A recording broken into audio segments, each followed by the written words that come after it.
আসসালামু আলাইকুম রহমতুল্লাহ। ইমনুর ইসলামী ওয়ার্ল্ডে আপনাদের সকলকে স্বাগতম। শুরু করছি। জাল হাদিসের কবলে রাসূলুল্লাহ সাল্লাল্লাহু আলাইহি ওয়াসাল্লামের সালাত, বিশেষ পাঠ পর্ব 6।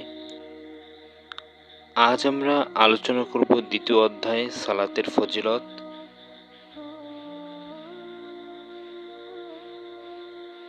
প্রথম পাঠ, আলোচ্য অনুচ্ছেদ 3টি, আলোচ্য হাদিস 9টি। আজকের আলোচ্য অনুচ্ছেদ হল 1.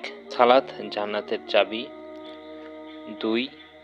এক ওয়াক্ত সালাত ছুটে গেলে 1 হুকবা শাস্তি দেওয়া হবে। 3. সালাতের ফজিলত সংক্রান্ত উদ্ভট ও মিথ্যা কাহিনী সমূহ। আউযু বিল্লাহি মিনাশ শাইতানির রাজিম। বিসমিল্লাহির রহমানির রহিম। দ্বিতীয় অধ্যায়, সালাতের ফজিলত। প্রথম অনুচ্ছেদ, সালাত জান্নাতের চাবি। হাদিস 1। জাবের ইবনু আব্দুল্লাহ রাদিয়াল্লাহু তাআলা আনহু বলেন, রাসূলুল্লাহ সাল্লাল্লাহু আলাইহি সাল্লাম বলেছেন, জান্নাতের চাবি হলো সালাত, আর সালাতের চাবি হলো পবিত্রতা। তাহকিক, হাদিসটির প্রথম অংশ যঈফ, আর দ্বিতীয় অংশ পৃথক সনদে সহিহ সূত্রে বর্ণিত হয়েছে। প্রথম অংশ যঈফ হওয়ার কারণ হলো উক্ত সনদে দুজন দুর্বল রাবী আছে। একজন হলেন সুলাইমান বিন কর্ম ও দ্বিতীয়জন হলেন আবু ইয়াহইয়া আল কাত্তাত। রেফারেন্স: মুসনাদ আহমদ হাদিস 14703, তিরমিজি হাদিস 4, মিশকাত হাদিস 294, পৃষ্ঠা 39। যঈফুল জামে হাদিস 5265, সিলসিলা যঈফা হাদিস 3609, যঈফ আত-তারগিব ওয়াত তারহিব হাদিস 212, আবু দাউদ হাদিস 61, খণ্ড 1, পৃষ্ঠা 9, তিরমিজি হাদিস 3, সনদ সহিহ, মিশকাত হাদিস 312, পৃষ্ঠা 40। আলবানী মিশকাত হাদিস 294 এর টিকা দ্রষ্টব্য, খণ্ড 1, পৃষ্ঠা 97, শুআইব আর নাউদ তাহকিক মুসনাদ আহমদ হাদিস 14703 এর আলোচনা দ্রষ্টব্য। জ্ঞাতব্য, জান্নাতের চাবি সম্পর্কে ইমাম বুখারী রহমতুল্লাহ আলাইহি একটি অনুচ্ছেদের বিষয়বস্তু আলোচনা করতে গিয়ে ওহাব ইবনু মুনাব্বিহ রহমতুল্লাহ আলাইহি থেকে একটি বর্ণনা উদ্ধৃত করেছেন। তাকে একদিন জিজ্ঞেস করা হলো, লা ইলাহা ইল্লাল্লাহ কি জান্নাতের চাবি নয়? তখন তিনি বললেন, হ্যাঁ, তবে প্রত্যেক চাবির দাঁত রয়েছে। তুমি যদি এমন চাবি নিয়ে আসো যার দাঁত রয়েছে, তাহলে তোমার জন্য জান্নাত খোলা হবে, অন্যথা খোলা হবে না। এছাড়াও আরও অন্যান্য হাদিস দ্বারা এরা প্রমাণিত হয়। বোঝা যাচ্ছে যে লা ইলাহা ইল্লাল্লাহু জান্নাতের চাবি, আর শরীয়তের অন্যান্য আমল আহকাম অর্থাৎ সালাত, সিয়াম, হজ, যাকাত ইত্যাদি ওই চাবির দাঁত। রেফারেন্স: সহিহ বুখারী, খণ্ড 1, পৃষ্ঠা 165, হাদিস 1237। এর পূর্বের আলোচনা দ্রষ্টব্য। জানাজা অধ্যায় অনুচ্ছেদ 1। সহিহ বুখারী হাদিস 5827, খণ্ড 2, পৃষ্ঠা 867, পোশাক অধ্যায় অনুচ্ছেদ 23। সহিহ মুসলিম হাদিস 283, খণ্ড 1, পৃষ্ঠা 66, ঈমান অধ্যায় অনুচ্ছেদ 42, মিশকাত হাদিস 26। সহিহ মুসলিম হাদিস 156, খণ্ড 1, পৃষ্ঠা 45, ঈমান অধ্যায় অনুচ্ছেদ 12, মিশকাত হাদিস 39।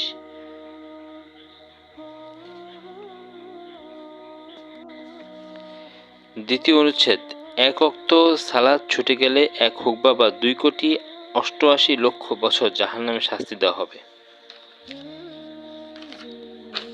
এই বিষয়ক হাদিস আব্দুল্লাহ ইবনু আমর ইবনুল আস রাদিয়াল্লাহু তাআলা আনহু হতে বর্ণিত, রাসূলুল্লাহ সাল্লাল্লাহু আলাইহি ওয়াসাল্লাম একদিন সালাতের প্রসঙ্গ উত্থাপন করে বলেন, যে ব্যক্তি সালাতের সংরক্ষণ করবে, কিয়ামতের দিন তা তার জন্য জ্যোতি, প্রমাণ ও মুক্তির উপায় হবে, আর যে তার হেফাজত করবে না, তার জন্য তো জ্যোতি, প্রমাণ ও মুক্তির উপায় হবে না। কিয়ামতের দিন সে কারুন, ফেরাউন, হামান ও উবাই ইবনু খালাফের সাথী হবে। তাহকিক: হাদিসটি জয়ীফ। এর সনদে ঈসা ইবনু হেলাল সাদাফি নামক একজন দুর্বল রাবী আছে। উল্লেখ্য, উক্ত হাদিসকে তাহকিকে মিশকাতে সহিহ বলা হলেও চূড়ান্ত তাহকিকে আলবানী রহমতুল্লাহ জয়ীফ বলেছেন। আরেকটি হাদিস: সালাত হলো দ্বীনের খুঁটি, সুতরাং যে ব্যক্তি সালাত কায়েম করলো সে দ্বীন প্রতিষ্ঠা করলো, আর যে ব্যক্তি সালাত ছেড়ে দিল সে দ্বীনকে ধ্বংস করলো। তাহকিক: সমাজে হাদিসটি সমধিক প্রচলিত থাকলেও এর সহিহ কোনো ভিত্তি নেই। ইমাম নওয়াবী রহমতুল্লাহ বলেন এটি বাতিল ও মুনকার। রেফারেন্স: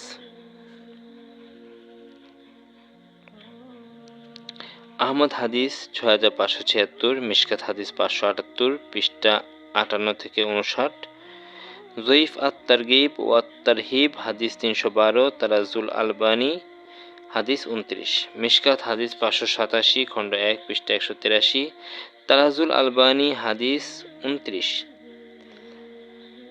কাশফুল খাফা খণ্ড 2, পৃষ্ঠা 32, তাজকিরাতুল মাওজুআত পৃষ্ঠা 38, ফাজাইল আমল পৃষ্ঠা 29, কাশফুল খাফা খণ্ড 2, পৃষ্ঠা 31।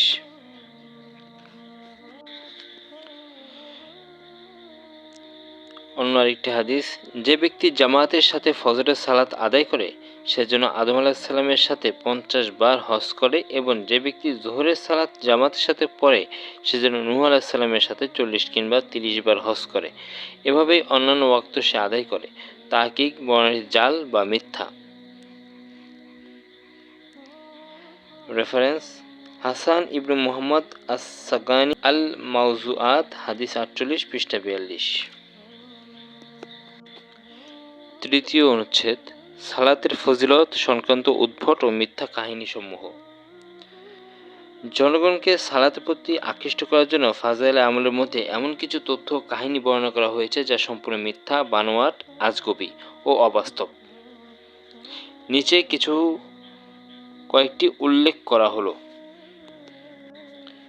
প্রথম, জামাতের সাথে এক ওয়াক্ত সালাত আদায় করলে 3,35,54,432 গুণ নেকি হবে। পর্যালোচনা: হাদিসে বলা হয়েছে যে জামাতে সালাত আদায় করলে একাকী পড়ার চেয়ে 25 গুণ বা 27 গুণ বেশি সওয়াব পাওয়া যাবে। অন্য হাদিসে রয়েছে 25টি সালাতের নেকি হবে। উক্ত দুই হাদিসে ফজিলতের উদ্ভট ব্যাখ্যা দিয়ে কোটি কোটি বৃদ্ধি করা হয়েছে, যা বানোয়াট ও ভিত্তিহীন।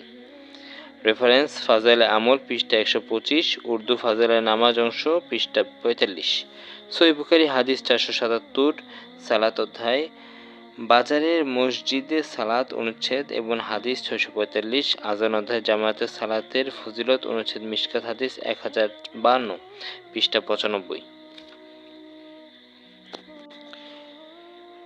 দ্বিতীয় হাদিসটি হলো: জনৈক বুজুর্গ ব্যক্তির পায়ে ফোঁড়া হয়েছিল। ডাক্তারগণ পরামর্শ দিলেন পা না কাটা হলে জীবনের হুমকি রয়েছে। তখন তার মা বললেন যখন সালাতে দাঁড়াবে তখন কেটে নিতে হবে। অতঃপর তিনি যখন সালাতে দাঁড়ালেন তখন তারা তার পা কেটে ফেললে তিনি মোটেও টের পেলেন না।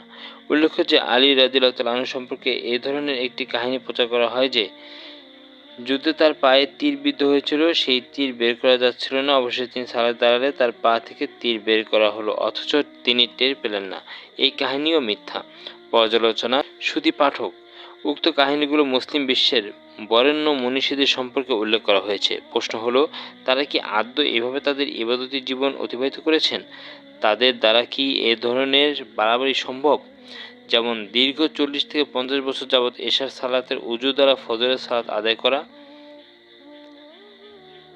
বছরের পর বছর একটানা সিয়াম পালন করা ইত্যাদি। মানবীয় কারণ উল্লেখ না করে যদি প্রশ্ন করা হয় শরীয়তে এভাবে সারা রাত ধরে ইবাদত করার অনুমোদন আছে কি? রাসূলুল্লাহ সাল্লাল্লাহু আলাইহি ওয়াসাল্লাম ও তার সাহাবীদের পক্ষ থেকে এরূপ কি কোনো নজির আছে? আল্লাহ তাআলা রাসূল সাল্লাল্লাহু আলাইহি ওয়াসাল্লামকে রাতের কিছু অংশ বাদ দিয়ে ইবাদত করতে বলেছেন। রাসূল সাল্লাল্লাহু আলাইহি ওয়াসাল্লাম সাহাবী আব্দুল্লাহ বিন আমর ইবনে আস রাদিয়াল্লাহু আনহুকে লক্ষ্য করে বলেন, তুমি সিয়াম পালন করো আবার সিয়াম ছেড়ে দাও, তুমি রাত্রে ইবাদত করো আবার ঘুমাও, কারণ তোমার উপর তোমার শরীরের হক আছে। তোমার উপর তোমার 2 চোখের হক আছে, অনুরূপ তোমার উপর তোমার স্ত্রীর হক আছে। রাসূল সাল্লাল্লাহু আলাইহি সাল্লাম অন্য হাদিসে বলেন, যে ব্যক্তি সর্বদা সিয়াম পালন করে তার সিয়ামের কোনো মূল্য নেই। এ কথা তিনি 2 বার কিংবা 3 বার বলেন। রেফারেন্স: ফাজাইল আমল পৃষ্ঠা 156, উর্দু পৃষ্ঠা 65, সহিহ বুখারী হাদিস 5199, খণ্ড 2 পৃষ্ঠা 783, বিবাহ অধ্যায় অনুচ্ছেদ 88, মিশকাত হাদিস 2054 পৃষ্ঠা 179, বঙ্গানুবাদ মিশকাত হাদিস 1956, খণ্ড 4 পৃষ্ঠা 253, সিয়াম অধ্যায় নফল সিয়াম অনুচ্ছেদ, সহিহ বুখারী হাদিস 1977, খণ্ড 1 পৃষ্ঠা 265, সিয়াম অধ্যায় সিয়ামের ক্ষেত্রে পরিবারের হক অনুচ্ছেদ 56। আরও একটি হাদিস, তৃতীয় হাদিসটি হলো, একজন স্ত্রী লোককে দাফন করা হলো, তার ভাই দাফনের কাজে শরিক ছিল। এ সময় তার টাকার থলি কবরের মাঝে পড়ে যায়। পরে বুঝতে পেরে চুপে চুপে কবর খুলে বের করার চেষ্টা করে। যখন সে কবর খুলল তখন কবরটি আগুনে পরিপূর্ণ ছিল। সে কাঁদতে কাঁদতে মায়ের নিকট আসলো এবং ঘটনা বর্ণনা করলো। তখন তার মা উত্তরে বলল, সে সলাতে অলসতা করত এবং সলাত কাজা করত। পর্যালোচনা: কবর জীবন মানুষের দুনিয়া ও আখিরাতের মধ্যবর্তী জীবন। এই জীবন মানুষের বাস্তব জীবনের বিপরীত। দুনিয়ার কোনো মানুষ বারজাখী জীবন সম্পর্কে খবর রাখে না। কবরের শাস্তি বা শাস্তি কোনো কিছুই কেউ টের পায় না। সেখানকার অবস্থা দেখা তো দূরের কথা, মানুষ ও জিনের পক্ষে কানে শোনাও সম্ভব নয়। রেফারেন্স: ফাজাইল আমল পৃষ্ঠা 118। আলহামদুলিল্লাহ, আজ আমরা জাল হাদিসে কবুলে রাসূলুল্লাহ সাল্লাল্লাহু আলাইহি সাল্লামের সালাত বিশেষ পাঠ পর্ব 6 আলোচ্য অধ্যায় দ্বিতীয়। আজ আমরা আলোচনা করেছি দ্বিতীয় অধ্যায় সালাতের ফজিলত, অনুচ্ছেদ 3টি অনুচ্ছেদ ও বেশ কিছু জয়ীফ হাদিসগুলো জয়ীফ রেফারেন্সগুলো এবং সহিহ রেফারেন্সগুলো আপনার কাছে উপস্থাপন করেছি। আল্লাহ তাআলা আমাদের এই দিনই কাজ কবুল ও প্রসার করুক, দিনের পথে চলার আমল করার তৌফিক দান করুক, আমিন। সকল প্রকার জাল হাদিস থেকে আমাদেরকে হেফাজত করুক, আমিন। আল্লাহ তাআলা আমাদেরকে এই সকল জাল হাদিসের বিরুদ্ধে গিয়ে সহিহ হাদিস জেনে শুনে সে তার উপর আমল করার তৌফিক দান করুক, আমিন। রাসূলুল্লাহ সাল্লাল্লাহু আলাইহি সাল্লামের যে সালাত সহিহ হাদিস দ্বারা প্রমাণিত হয়েছে তার উপরে যেন আমরা আমল করতে পারি, সেই জন্য আল্লাহ তাআলা আমাদেরকে তৌফিক দান করুক। ইনশাআল্লাহ অতি দ্রুতই আমরা এই জাল হাদিসের কবরে বইটি সম্পূর্ণ করার পর আপনাদের কাছে রাসূলুল্লাহ সাল্লাল্লাহু আলাইহি ওয়াসাল্লামের সহিহ হাদিস দ্বারা প্রমাণিত সকল সালাতের নিয়মগুলো উপস্থাপন করব ইনশাআল্লাহ। আল্লাহ তাআলা আমাদের এই দিনী কাজ কবুল ও প্রসার করুক, দিনের পথে চলার ও আমল করার তৌফিক দান করুক, আমিন। ইমনুর ইসলামী ওয়ার্ল্ড চ্যানেলটিকে লাইক, কমেন্ট, শেয়ার ও সাবস্ক্রাইব করে দিনী কাজে পাশে থাকা তৌফিক দান করুক, আমিন। পরবর্তী ভিডিও দেখতে ভিজিট করুন ইমনুর ইসলামী ওয়ার্ল্ড ইউটিউব চ্যানেল এবং পরবর্তী ভিডিও নোটিফিকেশন পেতে বেল আইকনটি প্রেস করে রাখুন। ফলো করুন আমাদের ফেসবুক পেজ ইমনুর ইসলামী ওয়ার্ল্ড এবং আপনারা আমাদের ফেসবুক পেজ এবং আমাদের ইউটিউব চ্যানেলে অবশ্যই কমেন্টস করবেন। আপনার কমেন্টসের উত্তর দেওয়ার জন্য আমরা সবসময় আগ্রহী ইনশাআল্লাহ। আসসালামু আলাইকুম ওয়া রাহমাতুল্লাহি ওয়া বারাকাতুহু।